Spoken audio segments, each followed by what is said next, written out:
L'exposition est tout à fait inédite. Ce point de vue sur le corps et le vêtement n'a jamais été abordé avant. Il montre en tout cas dans cette exposition à Bruxelles plus de 80 silhouettes du XVIIIe siècle à nos jours, de haute couture et de prêt-à-porter contemporain. L'exposition est née d'un dialogue avec Caroline Esguin, directrice du musée Mode et Dentelle, il y a très longtemps, alors que nous avons organisé des événements communs. Je me suis permis de partager avec elle mon envie d'un jour créer, pourquoi pas, une exposition sur le dos. Et son enthousiasme m'a conforté en choisissant Bruxelles comme le premier lieu pour montrer ce projet qui voyagera à travers l'Europe.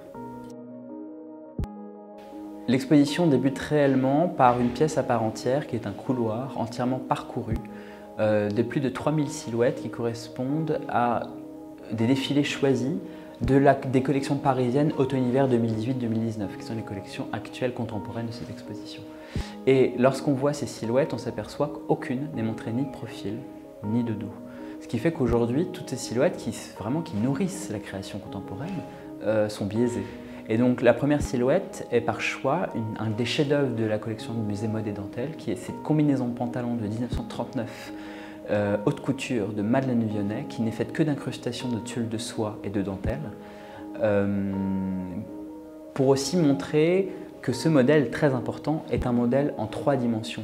Les différents thèmes de l'exposition, effectivement, sont sexuellement clivants. Le dos nu, par exemple, est l'apanage des femmes, même si on voit apparaître dans les propositions contemporaines des nuques mises à nu d'hommes ou voire plus. Les traînes, effectivement, pour les robes du soir sont forcément féminines. Les contraintes et les fermetures sont en revanche plus spéciales, même si les fermetures dans le dos pour un vêtement quotidien sont l'apanage des femmes. Il existe des vêtements asexués qui se ferment dans le dos comme les camisoles de force et qui là correspondent aux deux sexes. Cependant, le thème des motifs et des messages est cependant le thème qui est le plus asexué de toute l'exposition, c'est-à-dire que femmes comme hommes, au même moment, peuvent avoir une emphase dans le dos à travers un motif de fleurs ou un message ou une phrase très bien sentie. Et donc on le voit ici avec l'accrochage qui fait en plus qui présente une forme d'équilibre entre le vestiaire masculin et le vestiaire féminin. On voit que le dos inscrit ou marqué est le plus répandu pour les deux sexes.